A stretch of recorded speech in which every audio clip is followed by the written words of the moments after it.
Nagprotesta po sa tanggapan ng Land Transportation Franchising and Regulatory Board o LTFRB ang grupo ng mga taxi driver kontra sa 30 pisong flag down rates na permanente nang ipinatutupad. Reklamo ng mga tsuper, malaki ang mawawala sa kanilang kita dahil kahit bumaba ang presyo ng langis, hindi naman daw bumababa ang presyo ng mga bilihin at iba pang gastusin. Live mula sa Quezon City, may ulat on the spot si Maki Pulido. Maki?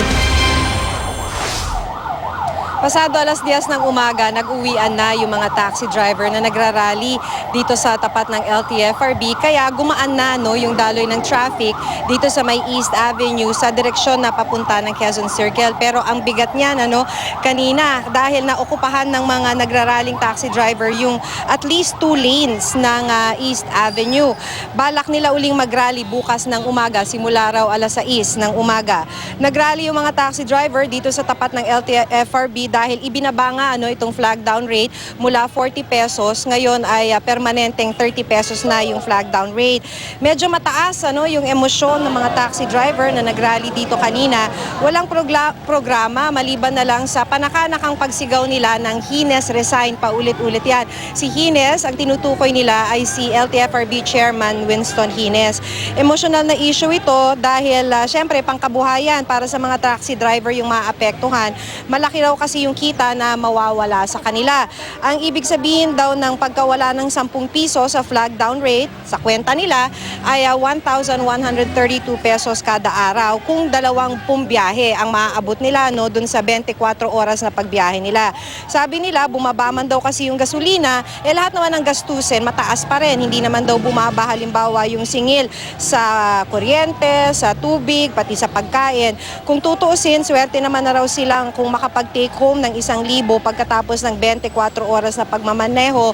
Maliban kasi sa boundary, ito naman yung original na daing ng mga taxi driver. Masyadong mataas yung kanilang boundary.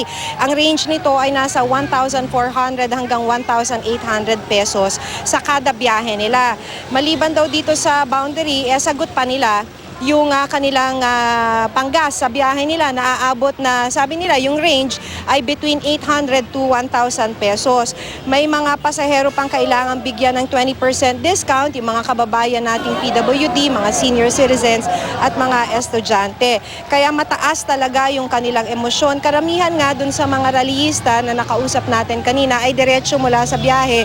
Mga wala pa raw tulog, talagang nagpunta rito para magprotesta at first time nila. At least karamihan sa mga nakausap ko, first time mag-rally. Pero kinausap natin, after the rally, kinausap natin ang tagapagsalita ng LTFRB na si Attorney Mary Ann Salada. Ang sinabi niya, kahit daw araw-araw mag-rally ang mga taxi driver, talagang wala ng atrasan dahil may desisyon na ang LTFRB board na sisimulan ng ipatupad itong flag down reduction rate simula March 19. Nagkaroon na kasi ng pagdinig dito ang LTFRB at isinaalang-alang na raw lahat ng mga factors, pati implikasyon sa mga kita. At pagkatapos nga ng pag-aaral, ang sinasabi nila napapanahon na para for public interest na magkaroon ng pagbaba sa pamasahe. Kung gusto raw ng pagtaas, muli kailangan na maghain ng panibagong petisyon at ito ay muling pag-aaralan ng LTFRB. Rafi, Connie? Maki, bukod ba sa kilos protesta, may legal na hakbang naman sila para kontrahin itong pagbaba sa flag down rate? Nagsampa na ba sila ng panibagong call para naman itaas ulit yung flag down rate ng mga taxi, Maki? So far, wala pa. Kung LTFRB yung kakausapin, wala pa. Posibleng pinag-aaralan ito ng mga samahan ng mga taxi driver pero wala pang natatanggap ang LTFRB. That is the only recourse so far na kaya nilang gawin dahil LTFRB naman yung agency na naatasan na mag-oversee ng singil, di ba, sa mga pampublikong sasakyan. So what they can only do is file another petition at ito ay kailangang dumaan ulit sa mga pagdinig, Rafi. At bakit may pinabalak pa ba silang mga pagkilos protesta pa, Maki? Ayun, meron ulit bukas.